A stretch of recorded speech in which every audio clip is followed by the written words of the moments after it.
Hello जय हिंद दोस्तों, मैं शुभम आप सभी का स्वागत करता हूं आपके अपने इस यूट्यूब चैनल जॉब फाइंडर में। सीआईएसएफ हेड कांस्टेबल मिनिस्ट्रियल और एएसआई एग्जाम के लिए हमारी क्लासेस चल रही हैं, जिसके अंदर हम प्रीवियस ईयर के टॉप 500 क्वेश्चन की सीरीज डिस्कस कर रहे हैं। इससे पहले हमारी 3 वीडियो हो चुकी हैं, ये हमारा चौथा सेशन है, जिसके अंदर हम आज भी टॉप 25 प्रीवियस ईयर में पूछे गए, जो कि आपके सीआरपीएफ, सीआईएसएफ और बीएसएफ के एग्जाम में पूछे गए प्रश्न हैं, इसको डिस्कस करने वाले हैं। मैं उम्मीद करूंगा सेशन आपको हेल्पफुल लगेगा। सभी को कंप्लीट टेस्ट लगाना है और लास्ट में सभी को स्कोर भी कमेंट करना है कि इन 25 प्रश्नों में आपने कितने स्कोर किए हैं। तो बढ़ते हैं अपनी क्लास की तरफ। ध्यान रखिएगा, आज की क्लास में भी हम कितने क्वेश्चन डिस्कस करने वाले हैं, टॉप 25 क्वेश्चन डिस्कस करने वाले हैं। ठीक है, टारगेट मैं आपको दे रहा हूं आज 20+ क्वेश्चन राइट करने का। क्लास ये हमारी चौथी है प्रीवियस ईयर के प्रश्नों की। पहला क्वेश्चन है आपके सामने, आंसर करिएगा और आंसर के लिए आपको ज्यादा समय नहीं दिया जाएगा। अगर आपको ज्यादा समय चाहिए तो सेशन को बीच में रोकिएगा। देखिए, किसे बिस्मार्क ऑफ इंडिया कहा जाता है? जवाहरलाल नेहरू, वीपी मेनन, वल्लभ भाई पटेल या फिर जयप्रकाश नारायण? किसे बिस्मार्क ऑफ इंडिया कहा जाता है? किसे बोलते हैं? तो ये बोलते हैं वल्लभ भाई पटेल को। ऑप्शन सी करेक्ट आंसर है जी। क्या सभी ने ऑप्शन सी को आंसर किया है? चलिए नेक्स्ट क्वेश्चन देखिएगा। सेकंड नंबर क्वेश्चन है आपके सामने स्क्रीन पर। अरुणाचल प्रदेश की राजधानी क्या है? दिसपुर, इंफाल, ईटानगर, कोहिमा। अब ये राजधानी है, विभिन्न भारत की विभिन्न राज्यों की राजधानी, विभिन्न देशों की राजधानी और उनकी मुद्राएं। ये ऐसा टॉपिक है जो एग्जाम में पूछा जाता है और कई बार पूछा जाता है, इनका ध्यान रखिएगा। देखिए, अरुणाचल प्रदेश की कैपिटल पूछा है तो यहां पे आपको ईटानगर आंसर करना है। ऑप्शन सी करेक्ट आंसर है आपका। साथ में दिसपुर भी ध्यान रखिएगा, असम की कैपिटल है। किसकी कैपिटल है? तो असम की। इंफाल किसकी राजधानी है? तो ये राजधानी है आपकी मणिपुर की। राइट। साथ में कोहिमा ध्यान रखिएगा, कोहिमा राजधानी किसकी है? तो ये है नागालैंड की। क्लियर है सभी को? आगे देखिए, नेक्स्ट है क्वेश्चन नंबर 3। आदि ग्रंथ का संकलन किसने किया था? गुरु नानक देव, गुरु गोविंद सिंह, गुरु अर्जुन देव या फिर हर गोविंद सिंह? आदि ग्रंथ का संकलन किसने किया था? आंसर जो भी ऑप्शन सी को दे रहे हैं गुरु अर्जुन देव, उनका आंसर करेक्ट है। एक और क्वेश्चन बनता है कि गुरु अर्जुन देव सिखों के कौन से गुरु थे? तो ये सिखों के 5वें गुरु थे। राइट। गुरु नानक देव जी को क्या बोला जाता है? सिख धर्म का संस्थापक बोलते हैं, क्योंकि यह सिख धर्म के पहले गुरु थे। राइट। और गुरु गोविंद सिंह जी क्या हैं? सिख धर्म के 10वें और आखिरी गुरु थे। यानी कि सिख धर्म में टोटल कितने गुरु हुए हैं? 10 गुरु हुए हैं। ये 10वें और आखिरी गुरु थे गुरु गोविंद सिंह। गुरु गोविंद सिंह से रिलेटेड एक क्वेश्चन इंपॉर्टेंट है, खालसा पंथ की स्थापना किसने की? खालसा पंथ की स्थापना किसने की?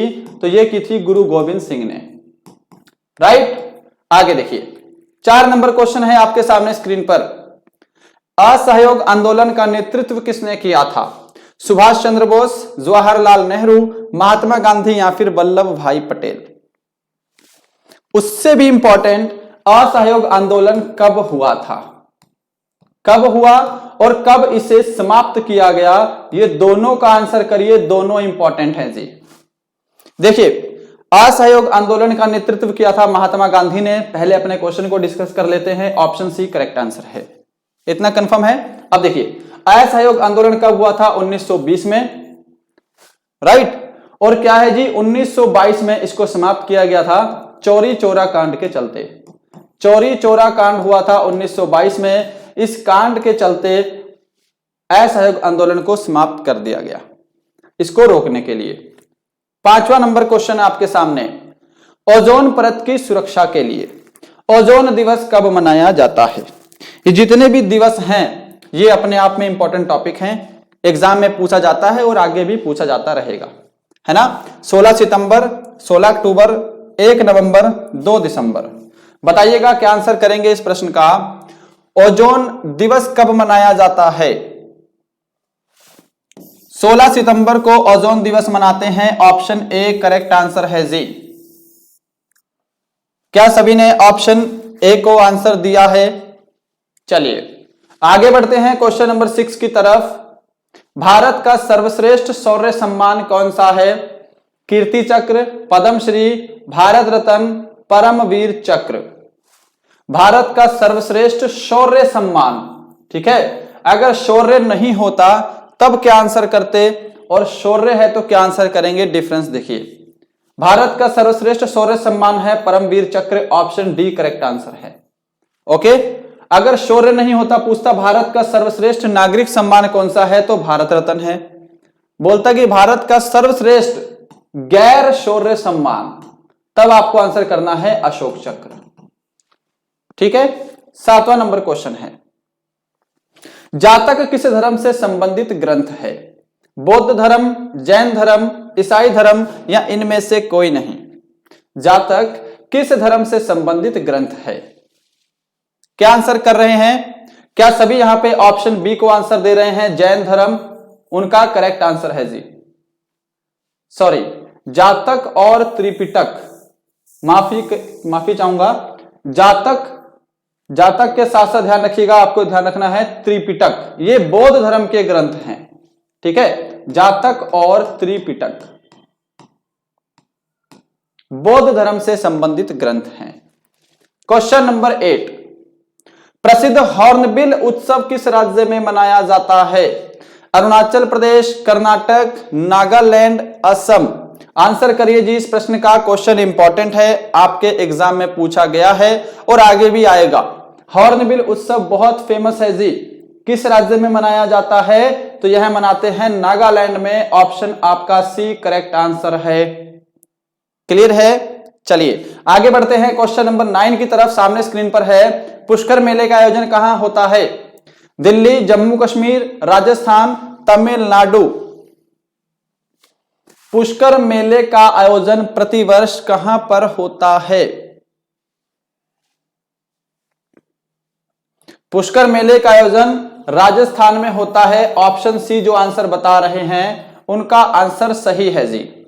क्या सभी ने राजस्थान ऑप्शन सी को आंसर दिया है? आगे बढ़ते हैं क्वेश्चन नंबर 10 पे। मोहिनी अट्टम नृत्य कहां से संबंधित है? केरल, असम, मणिपुर, आंध्र प्रदेश। जल्दी से आंसर करिए इस प्रश्न का। प्रश्न इंपॉर्टेंट है और सुपर इंपॉर्टेंट है। प्रमुख लोक नृत्य और शास्त्रीय नृत्य वाला टॉपिक है, यह अक्सर एग्जाम में पूछा जाता है। मोहिनी अट्टम जो नृत्य है यह कहां से है? तो केरल से है, ऑप्शन आपका ए करेक्ट आंसर है, ठीक है आपका। अब देखिए आंध्र प्रदेश से एक और नृत्य फेमस है, कुचिपुड़ी। कुचिपुड़ी नृत्य कहां से संबंधित है? आंध्र प्रदेश से संबंधित है। 11 नंबर क्वेश्चन है, सत्यार्थ प्रकाश की रचना किसने की? स्वामी विवेकानंद, राजा राम मोहन राय, आत्माराम पांडुरंग या फिर स्वामी दयानंद सरस्वती। बताइए क्या आंसर करेंगे इस प्रश्न का। सत्यार्थ प्रकाश की रचना किसने की? जो भी ऑप्शन यहां पर डी को दे रहे हैं स्वामी दयानंद सरस्वती, उनका आंसर बिल्कुल करेक्ट है। आत्माराम पांडुरंग क्या है जी? प्रार्थना समाज के संस्थापक। प्रार्थना समाज के संस्थापक कौन थे? तो आत्माराम पांडुरंग। राजा राम मोहन राय हमने कल ही डिस्कस किया है, ब्रह्म समाज के संस्थापक। ब्रह्म समाज के संस्थापक, राइट। आगे देखते हैं क्वेश्चन नंबर 12। भारत में सर्वाधिक वर्षा वाला स्थान मासिन राम कहां स्थित है? मणिपुर, मुंबई, मेघालय, मिजोरम। बताइए जी इसका आंसर। ये तो इंपॉर्टेंट है और ये बिल्कुल बेसिक क्वेश्चन है, कितनी बार एग्जाम में पूछा गया है, एसएससी रेलवे तक के एग्जाम में पूछा जा चुका है, तो ये गलत मत होना। मासिन राम जो है यह मेघालय में है, ऑप्शन सी करेक्ट आंसर है जी। 13 नंबर क्वेश्चन देखिएगा, दिलवाड़ा का जैन मंदिर स्थित है। दिलवाड़ा का जैन मंदिर स्थित है केरल, तमिलनाडु, राजस्थान, मध्य प्रदेश। पूछा जाता है प्रश्न, दिलवाड़ा का मंदिर कौन से धर्म से है? तो जैन धर्म से है, ठीक है। कहां पर है एग्जैक्ट लोकेशन? तो एग्जैक्ट लोकेशन है mount Abu.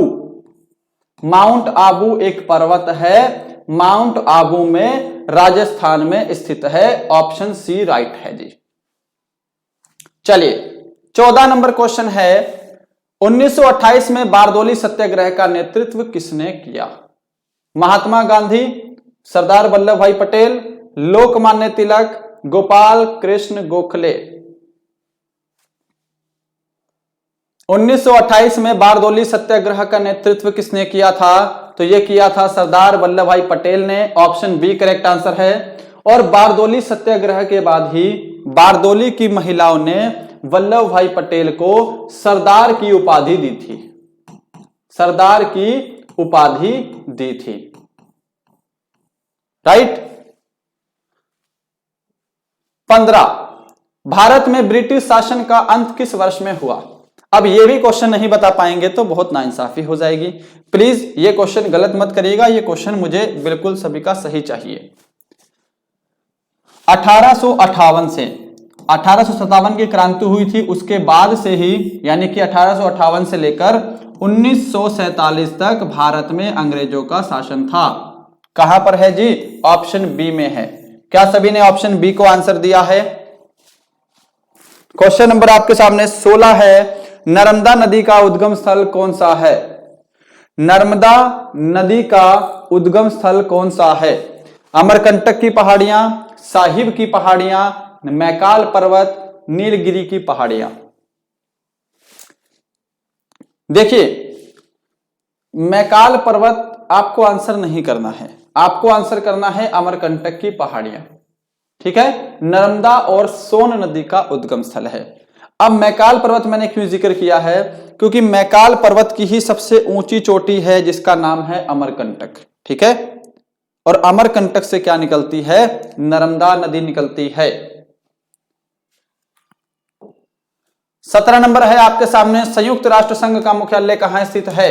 New York, Washington, Geneva, Vienna. संयुक्त राष्ट्र संघ का मुख्यालय कहां स्थित है? यूनियन नेशन ऑर्गेनाइजेशन, यूएनओ का हेडक्वार्टर पूछा है आपसे, तो ये कहां पे है? न्यूयॉर्क में है। Option A. राइट। आगे देखिए, भारत में आपातकाल की घोषणा कौन करता है?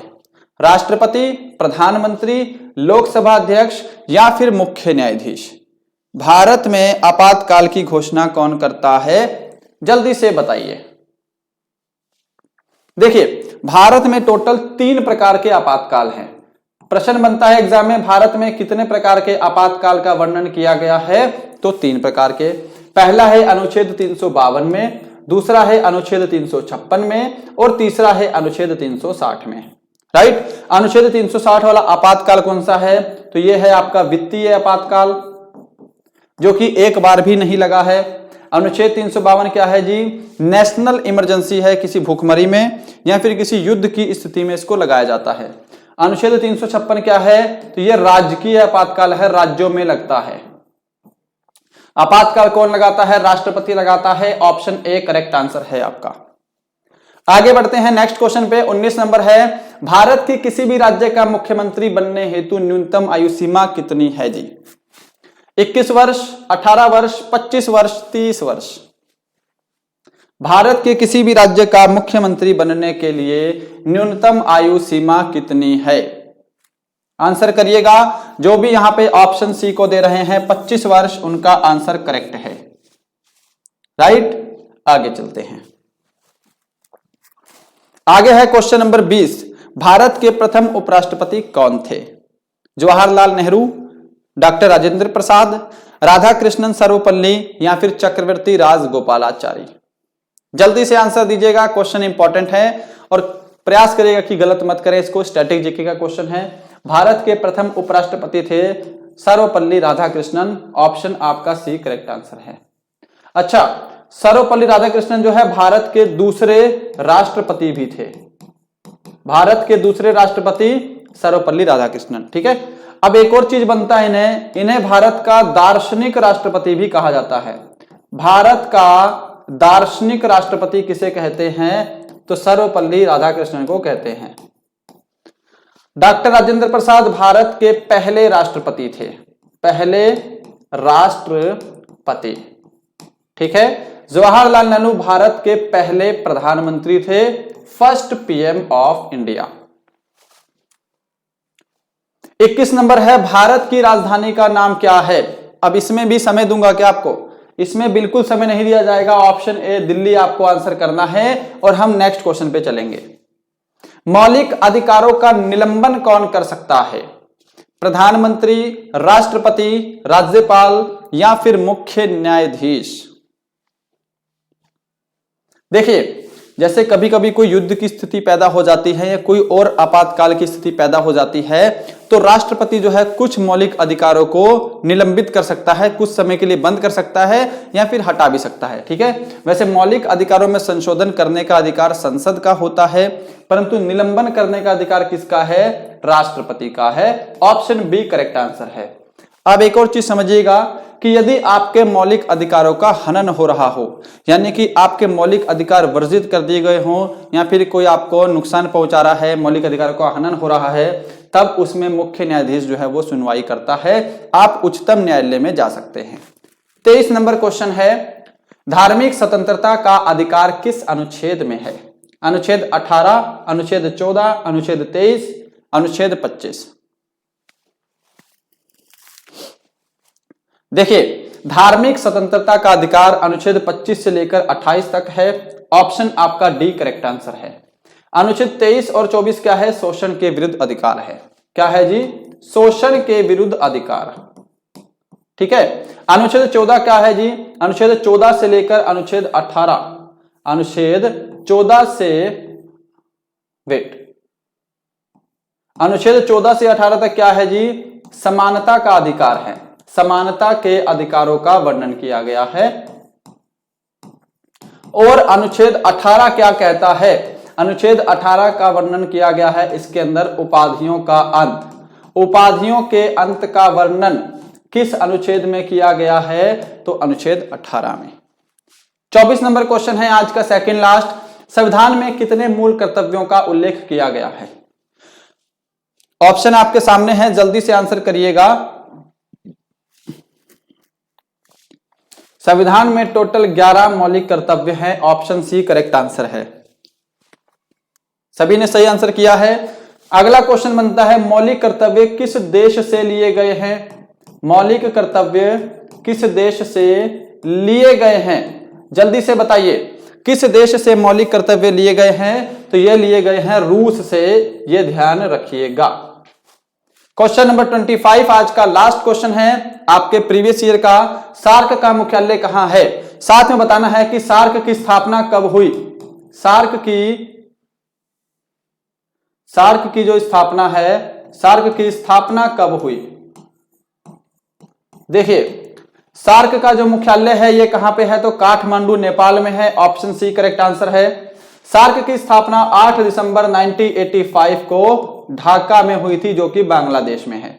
ठीक है जी, तो ये आपका आज का मॉडल पेपर था, प्रैक्टिस सेट था, यानी कि प्रीवियस ईयर के टॉप 25 क्वेश्चन। बताइएगा इन 25 प्रश्नों में आपने कितने क्वेश्चन करेक्ट किए हैं। मैं उम्मीद करूंगा सेशन आपको जरूर हेल्पफुल लगा होगा। ऐसे ही सेशन में बने रहिएगा। धीरे धीरे हमारी रीजनिंग, मैथ और हिंदी की क्लासेस भी आएंगी। आप भी कमेंट कर सकते हैं कि आपको कौन सी क्लासेस देखनी है। चलिए मिलते हैं कल, तब तक के लिए जय हिंद, जय भारत।